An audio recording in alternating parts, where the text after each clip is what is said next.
you. I think the idea that I want to open with is this idea of historical reenactment, of the different ways we reenact history.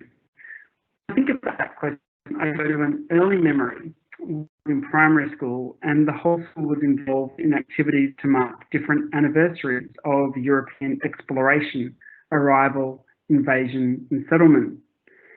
Kids, we dressed up in different costumes, tried to resemble colonial clothing, waistcoats, braces, my socks pulled up to my knee over the top of my pants, etc. And then the teachers got us doing all these games and activities designed to recall colonial times. Egg and spoon race, three-legged race, two-up, square dancing, cooking damper, and so on.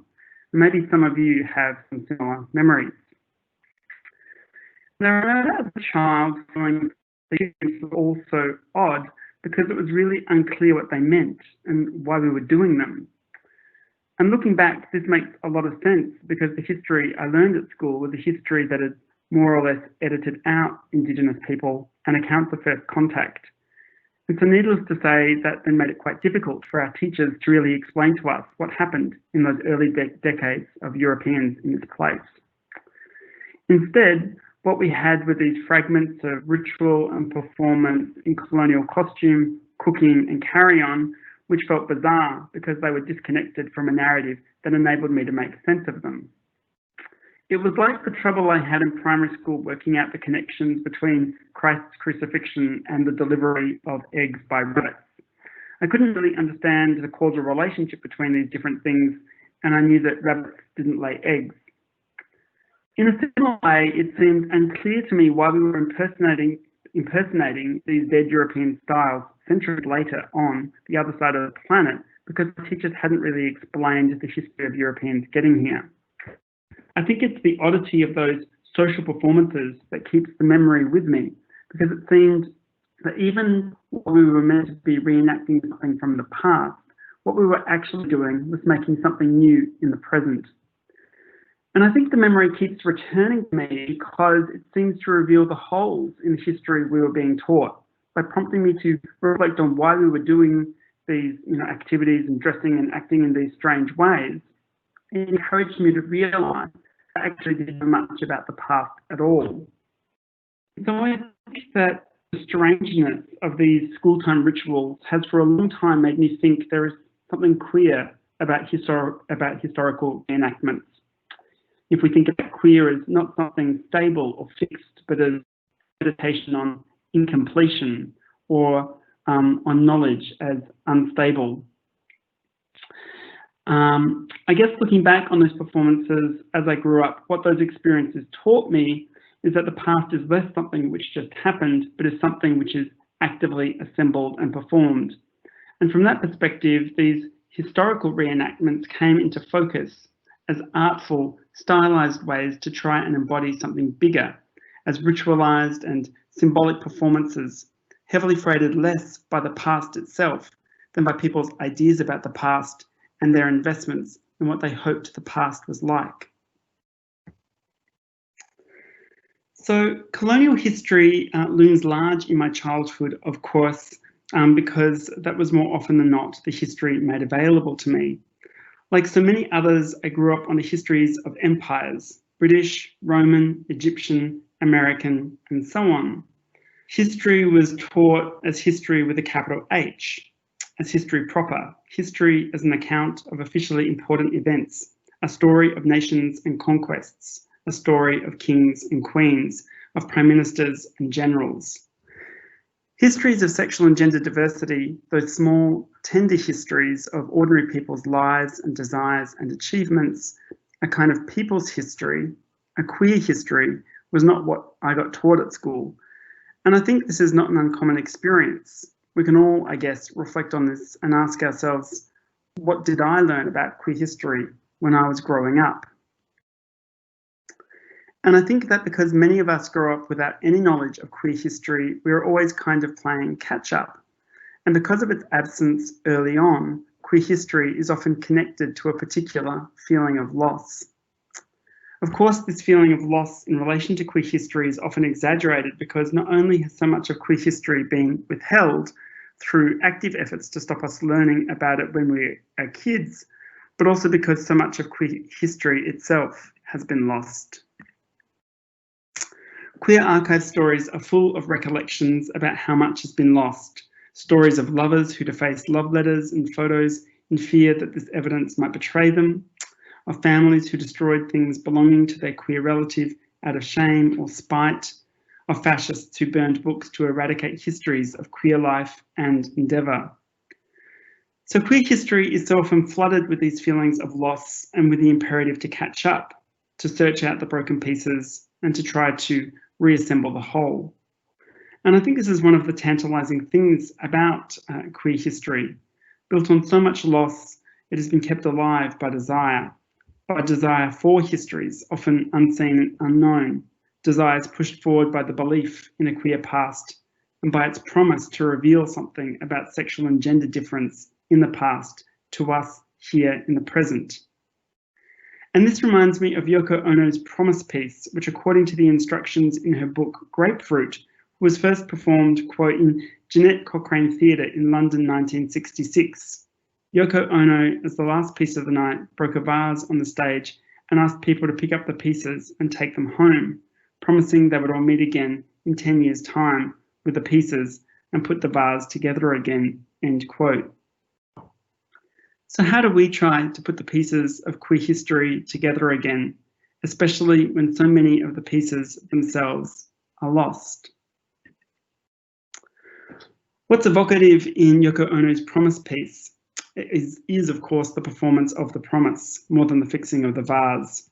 The idea that people commit to each other to return and try to reassemble the piece speaks to the question of queer history because it reveals how queer history is a social concern, is something which so many of us have a stake in, is something which, like a promise, we believe in. So I've been a volunteer with the Australian Lesbian and Gay Archives for over 15 years, and a shout out to all of the archives volunteers and supporters. And Yoko Ono's promise piece is evocative for me because it captures something powerful about queer archiving work. Strangers working together with the fragments, trying to piece things together, sharing in a kind of promise. And similar to the way in which historical reenactments emphasise how histories are actively rehearsed and performed, queer archives are places where histories are done. From the processing of donated materials to the listing of collection materials, and from the assembly of finding aids to the gathering of oral history, and in so many other ways, queer archives are much more than repositories. They are spaces where histories get actively assembled, narrated, and enacted. Because our starting point with queer history is so often a feeling of loss, our efforts to assemble the queer past is about so much more than just learning what happened. It's about assembling the past as a way of feeling that loss, that loneliness, that feeling of being the only one, which is such an enduring feature in accounts of growing up queer. So characterised as the work of many efforts to put the broken pieces back together, work in the queer archive then becomes work driven by desire, a desire to put together a past that can counter the loneliness, a queer past that can keep us company. In this sense, queer archiving may always be understood as a practice of queer kinship, as a way of fostering imagined relations between ourselves and queers over time. So kinship is a curious word. The dictionary defines it as referring to a blood relationship or a sharing of characteristics or origins, quote unquote. And kinship has often been used to refer to a person's relationships with family, linked by blood or marriage, as a particularly special set of relationships, relationships through which one finds identity, support, and home. This emphasis on blood ties in traditional ways of thinking about kinship has long been a problem for queers, of course, because for many of us, blood relations have been a site of strain rather than support, identity, or home. So the Friendship as a Way of Life exhibition is described as an exhibition designed to, quote, to explore queer kinship and forms of being together, end quote.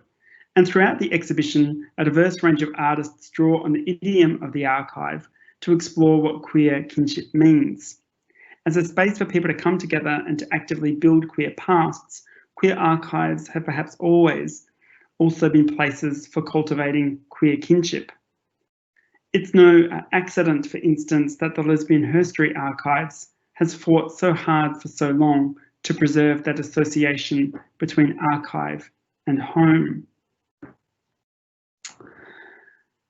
So this idea then of archiving queer kinship is a generative one because it brings into focus not only how traces of historical queer kinship and relationships get archived, but how the queer archive becomes a space for doing queer kinship, for building connections with each other, and for building queer community. And because queer kinship is set against the backdrop of traditional, often biological models of kinship, which have often been hostile to queer people, queer kinship necessarily is a project of reimagination, a project for inventing new forms of being together, to use the language of the exhibition. And I think this is part of what makes queer archives so seductive and so desirable. They're not just repositories of material which might keep us company by holding evidence of queer lives of the past. They are spaces that keep us company, that help counter the loneliness by helping us to imagine different ways of being together. Indeed, this is why Michel Foucault describes homosexuality as, quote, something desirable, end quote, in the famous 1981 interview from which this exhibition derives its name. For Foucault, homosexuality is desirable because it holds the promise of encouraging people to see how life might be different. Foucault encourages us to ask ourselves what relations through homosexuality can be established, invented, multiplied, and modulated, quote unquote. The historical exclusion of queer people from traditional kinship sites, like the biological family and legal marriage, means that queer history became, by necessity, a document of how people, to use Foucault's terms, used, quote, sexuality henceforth to arrive at a multiplicity of relationships, end quote. And I think if we could move to the next slide, that would be really great. One of the pleasures of doing this via the computer is I just got an alert saying that Microsoft Teams is going to close for an update shortly. So if this connection drops out, then in the spirit of the brokenness of the queer archival, I'll have to come back and pick up the pieces. But let's carry on while we have a connection. And I want to move now in this part of the talk to talk about the ways in which Friendship as a Way of Life as an exhibition uses archives and archival imaginaries to do queer kinship. And we can see that illustrated in many different ways and in many different works included in the show. From Shannon Michael Cain's bootleg t-shirts to Nikos Pantazopoulos' How to Make a Monument 2014, to repurposed archival images and documents with copies of Wicked Women Under Glass, queer history is invoked more or less everywhere in this exhibition. Repurposed for an art exhibition and recontextualized through this repurposing, these different materials index queer historical loss in their own way and bring queer pasts into the present.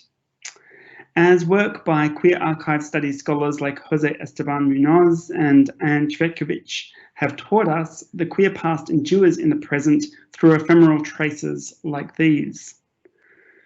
So while Pantazopoulos' piece is a monument to how, in his words, he encountered the city as a space, quote unquote, the display of various issues of Wicked Women recall a historical readership, aesthetic and cultural politics from the 1980s and 1990s, and Shannon Michael Cain's bootleg t-shirts invite us to think about the possible histories and the traces of their prior use that the fabric itself might archive. And we can see those images here. So fabric in the queer archive is such a unique kind of archival material because it suggests this idea of actually being in the historical moment. Maybe it's a t-shirt that was worn at a queer dance party, Maybe it's a banner with sweat and dirt still on it. Maybe it's a costume still smelling of makeup and alcohol. In these evocative ways, fabric items in the archive suggest how history seeps into the materials that preserves it, and the rawness of the encounter with historical fabric can help us feel closer to the past, because sometimes you can see and smell the traces of that history on the material itself. Of course, saying all of that, it's hard for me to actually get that close to these materials because, of course, I haven't actually physically been able to visit the exhibition. In lockdown, as I am in Melbourne, it goes without saying that it does feel odd to be talking about an exhibition that I haven't actually physically visited. But the exhibition team have done a wonderful job documenting the exhibition and making it accessible in a range of ways via their website. Through the virtual tour of the exhibition they've produced, along with some installation photographs, which they sent me very kindly. So losing the chance to visit in person still makes it feel odd, though, even while in some ways it feels quite fitting that the Friendship as a Way of Life exhibition has become a kind of lost exhibition for me, because, as I discussed at the start of my talk, loss is such a fitting way for thinking about queer history and queer archives. As I prepared for this talk, months deep into lockdown, surrounded by empty pavements and empty streets in an almost silent city, the Friendship as a Way of Life exhibition has been one of those things that has helped keep me company, prompting me to remember what a queer social life, or any kind of social life, was like. If you could go to the next slide, please. So opening up the virtual tour of the exhibition, you were greeted by images of the installation of Reed's Eulogy for the Dyke Bar 2016 in the Oxford foyer. And this work is a powerful meditation on archiving queer kinship in several evocative ways. First, it archives a history of lost lesbian and dyke bars and spaces through its recreation of a representative setting. Second, it invites recollection by prompting people to remember other similar settings. And we can see this in the inclusion throughout the space of images and works directly speaking to histories of Australian lesbian and dyke spaces. And third, it makes history social. It brings together the ideas of the archive and of kinship by convening a space for people to come together and to play with the idea of being at a historical dyke bar. Bringing people together in this way is a kind of social nostalgia. It activates the queer past as a way of doing queer kinship in the present. Recalling Yoko Ono's promise piece, 10 years from now, visitors to the installation might come together and bring with them their own fragments of memory to put together a larger public memory of this strange. And on cue, in a talk about queer brokenness, the connection breaks between Melbourne and Sydney. I think we're back live and rolling. Is that right? Yes, you are back. We're online. Over to you. Sorry about that. Sometimes talking about disconnection is better illustrated than just discussed. Where I was talking about the way in which Reed's Eulogy for the Dyke Bar creates these opportunities through a form of social nostalgia to come together and to create new histories and new memories, recalling Yoko Ono's promise piece, where people might get together 10 years from now and look back on this strange time. And so I think what is that installation work, like Eulogy for the Dyke Bar, is creating these new spaces, these new memories and new histories, ones in which a version of the past is preserved and turned into something different in the present moment. And for those of us unable to physically get to the exhibition, it will likely forever feel in some way lost. So in this sense, the installation of Reid's eulogy for the Dyke Bar during these pandemic times, these lockdown times, these times when we rely on our fragile computer connections, takes on added significance because it's an invitation to reenact lost histories of queer social life, which itself becomes, in some ways, lost. Because Reid's eulogy for the Dyke Bar is not just a space, but a prompt or a context for people to come together in a new kind of Dyke Bar space it creates, this artwork is about generating a social response to the lived experience of queer historical loss. Simultaneously saving the memory of Dyke Bars from being forgotten, the installation also channels the past to create scenes for new queer socialising. As I looked through the documentation of the installation provided by the curators, I was struck by the beautiful images of Reid's Dyke Bar, but I was also struck by how empty it was. It made me think about how the meditation on the loss of space, which was already a part of this artwork, takes on further significance in the context of pandemic times, in lockdown, curfew, and enforced social isolation. So eulogy in the title of the work takes on an added poignancy, referencing the historical lost space and social kinship of the Dyke Bar, as well as the spaces and kinship we have lost during the pandemic. So one of the things that kept coming back to me when I was exploring Reid's eulogy for the Dyke Bar was the way it made me think about the public history walks run by the Australian Lesbian and Gay Archives. And for those of you who might be unfamiliar with the concept, I guess some of you might have been lucky enough to have done some of those walks. But for those of you who are unfamiliar with the concept, queer history walks involve moving around a particular area, following a program and some guides or speakers who stop at pre-identified locations where they then proceed to tell you about queer historical happenings which happened at that particular location. And so one of my earliest engagements with queer history was a history walk in Adelaide led by Dr. Gertrude Glossop. And one of the reasons why I think queer history walks are so engaging is because they invite you to deal with the space that you're in a different way. By taking history out of the books and out of the archives and literally mapping out in the streets, literally mapping history out in the streets, makes that history tangible in a unique way, suggesting that in some way, by being in that spot, the spot where historical events occurred, we can somehow get closer to the histories that happened. So like eulogy for the Dyke Bar, queer history walks encourage us to think about relations between queer history and space, and how the social use of space, of spending time with others, works as a way of almost bringing that history to life in some queer way. So for example, leafing through the pages of the program for the 2018 ALGA History Walk, I'm reminded of the route we took across the grid of Melbourne's CBD. From the State Library to Flinders Lane, we charted a course across the centuries and a vast array of stories about the queer past. If we could move to the next slide, please. Thank you. And so the first stop early in the walk is at St Francis Church on the corner of Lonsdale and Swanston Streets. And it's been dedicated in a way to histories of queer marriage.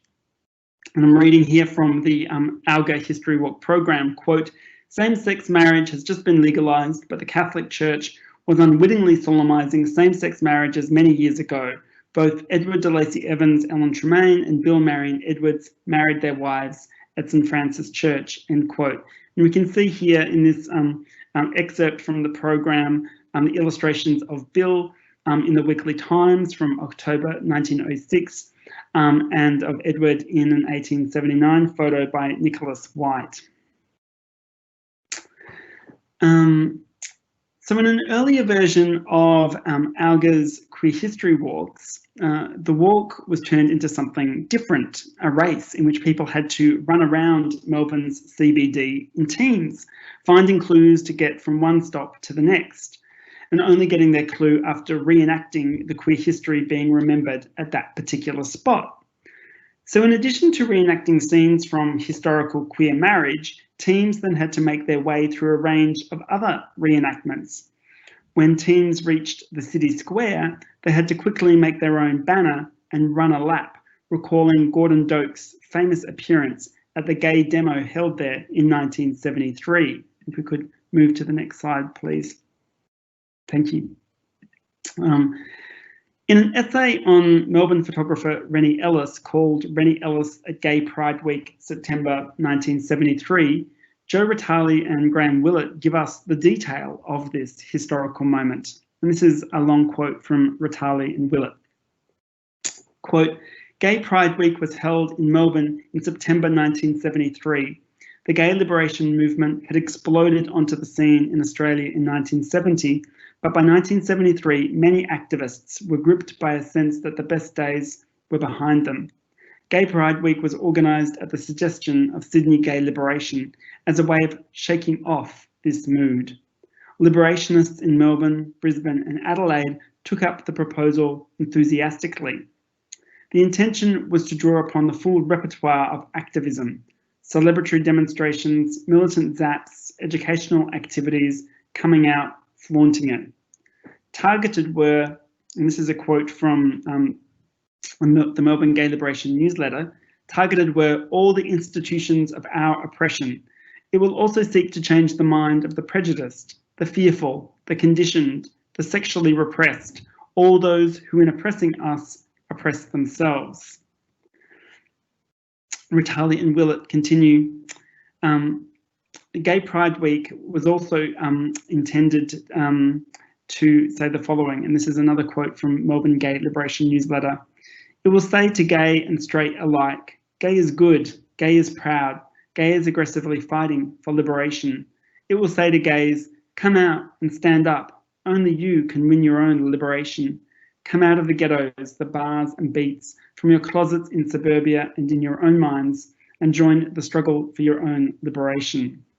And that's the end of the quote from Melbourne Gay Liberation newsletter. Ritali and Willett continue. Melbourne organised graffiti paint-ups, a demo of some 250 people, a dance and a school day to talk to high school students and a Parents of Gays evening. Members appeared on television programs twice and on a radio talkback show. The centrepiece of the week was a picnic in the Botanical Gardens, attended by 150 lesbians and gay men.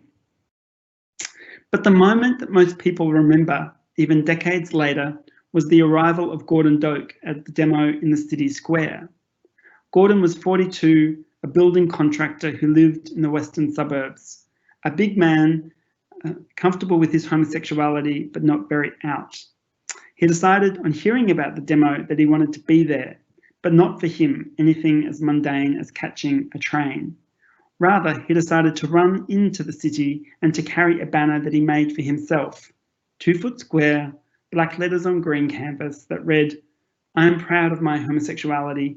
Please change the repression against homosexuals and let us live in peace. As he ran the 8 miles through the streets of Sunshine, Tottenham and Footscray, he was cheered on and waved at by pedestrians and jeered at only twice. As one of those at the demo pointed out, everyone hoped that there would be a Gordon Doak, of course, because one of Gay Pride Week's objectives was to get members of the community to come out. But no one, not even the gay liberation organisers, expected it to happen with such a dramatic flourish. The fact that it did illustrated with startling clarity the success of the week. And that's the end of the long quote from Ritali and Willett. So thinking about those teams racing around the city square over 3 decades later brings up lots of emotions for me. Thinking of the passing of time, of those we've lost, and thinking about all of the difficulties that lay ahead for those people in the 1970s. But it also brings to life the fun and the fight of those early gay liberation days, a DIY politics from a time when people were inventing a new way to do politics, one that fostered kinship and solidarity through difference, and not only difference in terms of gender and sexuality, but class as well. The Gaylib call to come out echoes through this reenactment decades later, and in bringing another generation of queers together, if only in the small public moment of that reenactment, it works like a little bridge between historical moments when queers were playing around with different forms of being together. Next slide, please.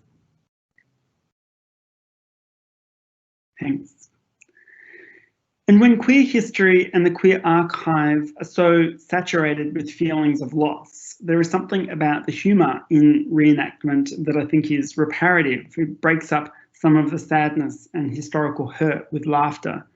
And although this is always perhaps a somewhat risky endeavour, I think it's the queer archive's capacity to cultivate humour which helps engage the queer archive in efforts to foster new relationships with the past and with each other. So I have an image in my mind of those teens racing around the Melbourne CBD, baffling the weekend shoppers. From reenacting 19th century queer marriage to reenacting gay liberation, at the Queen's Bridge, as we can see in this lovely postcard, teens had to drag up in full heels and race each other, literally, in a drag queen foot race. Near the corner of Swanston and Collins, teens then reenacted the infamous 1979 kiss-in outside the Woolshed Bar at Hotel Australia. Next slide, please.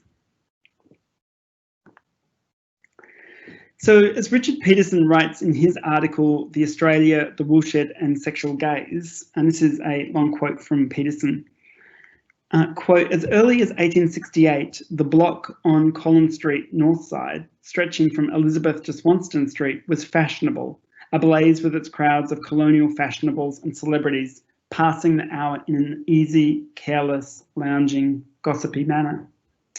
Whilst doing the block on Saturday mornings, middle-class Melbourne showed that it was the best dressed in Australia. So popular indeed that soon the celebrated stretch was sold, demolished and replaced, as it has been twice since. Back then, the most desirable place to be seen in Melbourne was Cafe Günzler on the block, later known as the Vienna Cafe. In 1916, it was remodelled as the splendid, spacious Cafe Australia, and in 1927 became the Australia Hotel. In 1939, this was demolished and replaced by the larger, glamorous Hotel Australia, some of whose bars immediately became the most popular meeting place in Melbourne for homosexual or camp men, particularly the Collins Street first floor cocktail bar and the basement public bar, which from 1970 to 1980 became the Woolshed. In 1992, the Hotel Australia and an adjoining hotel were demolished and replaced by Australia on Collins, end quote.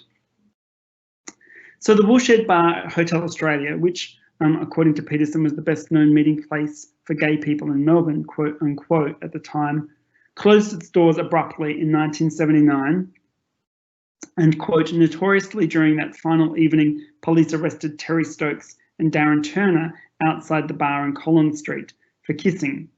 The Melbourne Magistrates Court convicted them of offensive behaviour on the 5th of October, end quote.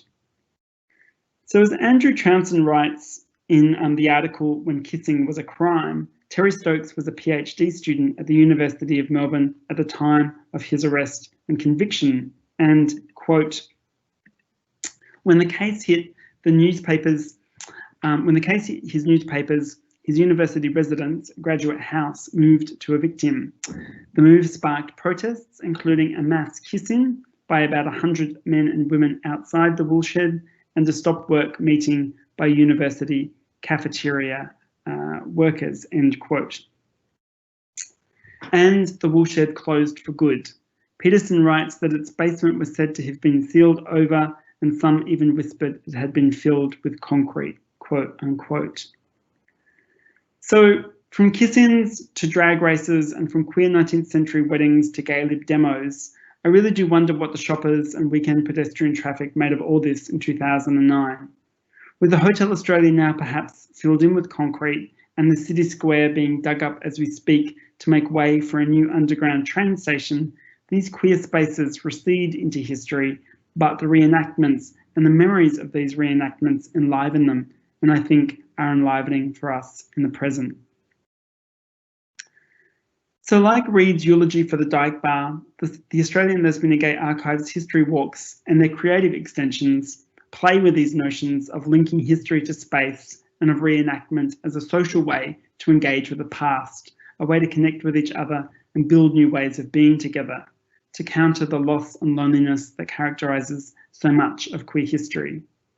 And even in these strange pandemic times when we are forced to stay away from each other, the power of the Friendship as a Way of Life exhibition is its capacity to reach out beyond the gallery walls and foster new imaginations and new memories of things we can do with the past in the present, which is a precious gift indeed. Thank you.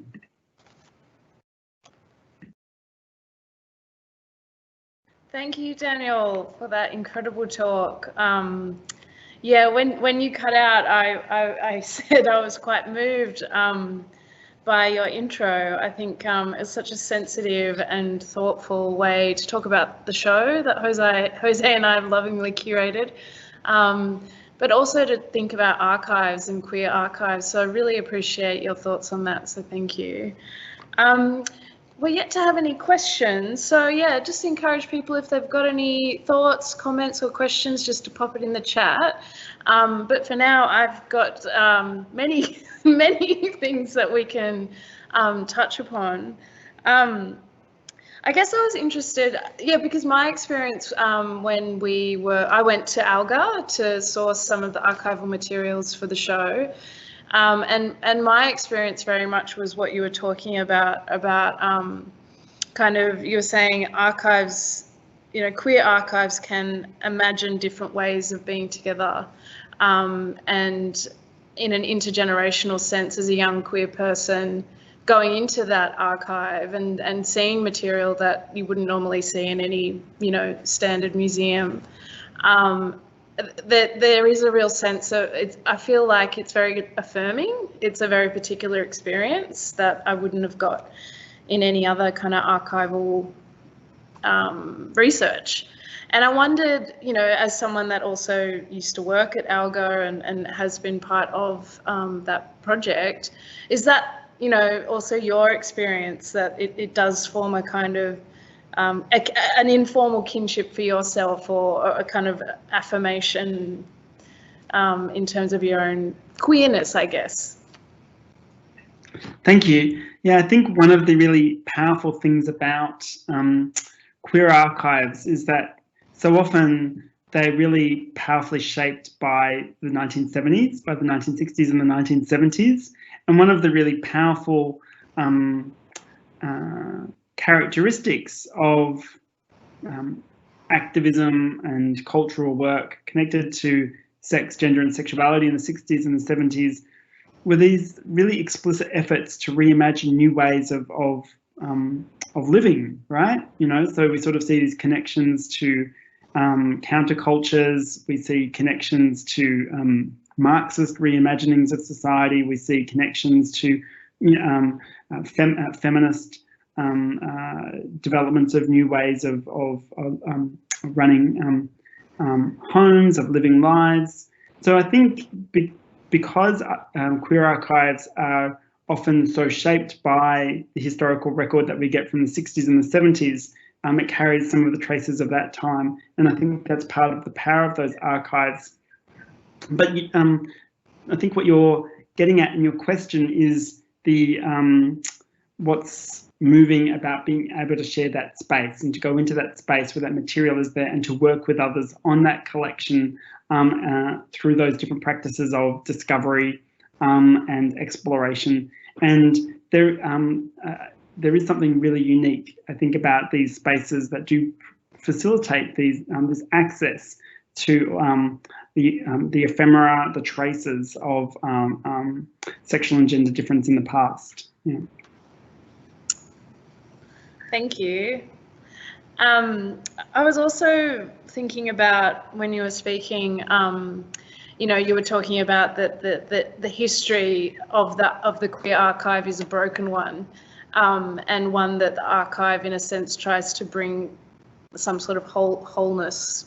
But, you know, I would argue that its brokenness is its kind of queerness as well. But I was thinking about if these histories, queer histories, are broken and they don't necessarily work in, or haven't come from necessarily more mainstream forms of history making, let's say.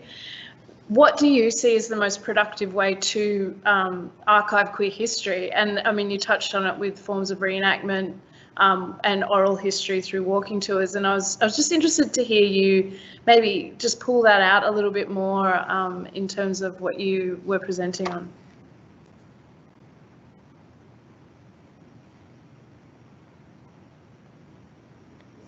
Oh, you're just on mute. Sorry, thank you. I think brokenness is central to the queer archive, and I think that one of the things that the queer archive can teach us is that these fantasies or desire for wholeness, for getting a whole story, for putting the vase back together again, is a fantasy, and thus, the what's most moving about Yoko Ono's performance piece is the pledge of the promise, rather than actually any idea that you're going to put the vase back together again. And I think that's one of the things that's really powerful about queer archives, that it does sit with that brokenness of history, acknowledging a desire to try and reassemble things, but also sitting with the gaps, the incompletions, the lack of whole story that's there, because I think those things are often illusory, right? This is part of the point. This is part of why I think the queer archives and queer history is fascinating, should be fascinating to everybody, because even if people aren't interested in histories of sex, gender and sexuality, which I struggle to believe, but if that's the case, then there's still something really fascinating about the way in which the queer archive and queer history teaches us things about history more generally. That the idea that you think you can get the whole story, I think, and a mastery from one perspective is a real limitation. And I was kind of distracted because Catherine's pulled up the image credits slide and on the topic of brokenness. I'm not sure if I called that up. So if we could just put that on the screen so people could see the image credits, that would be great at some point. Thanks. Thank you, Catherine. And one of the things that I was also aware of sort of writing this piece is, it's so much about Melbourne and COVID and 7 months in or whatever. We don't count the time anymore. And I'm sure that your experience, the experience of people who have been to the exhibition, must be really different. And so I was interested in that because I think it brings a really different perspective to obviously being, at the installation physically when you're there. Yeah, absolutely. And it's kind of, I liked how you referred to it as it's a kind of lost exhibition, or, that there's a lot of ghosting that happens just also within the experience of being here as well. You mentioned the Dyke Bar, but also we commissioned DJ Gemma to make a playlist that plays in the corridor as you walk in. And that really has a sense for me of like, when I'm listening to those songs, it brings back all those past parties and all those past experiences, and it's a real ghosting, and which is heightened more so by the time that we're going through right now. And I was interested just on that, like with particularly back to reenactment. I guess I always get concerned, maybe that's the wrong word, but around what does the role of nostalgia or romanticizing the past, I guess, play in that, or what gets left out? What parts get left out when we're thinking about, reenactment and those sorts of things? Can you speak to that? Yeah, I think that for me was one of the connection points to my childhood experiences of colonial drag in primary school, right? Is that looking back on it, it wasn't really we weren't doing a good representation, I don't think, of good reenactment of what actually happened, but we were performing in a ritualized way somebody's vision of what happened, right? This kind of, a very white kind of, fun and games version of the settling of the nation.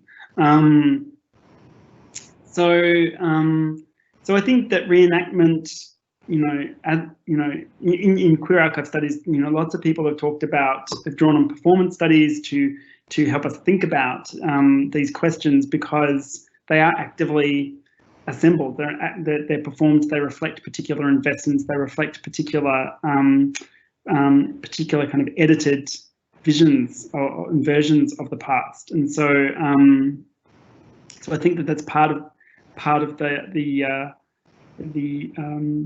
project of reenactments. And I think that by doing them, you can you can sort of play with them to get different perspectives. So I think I was thinking of an art piece that was created to mark an anniversary of the miners' strikes in the UK, and an artist made a film that was reenacting some of the clashes between police and people on the picket, protesters, and people.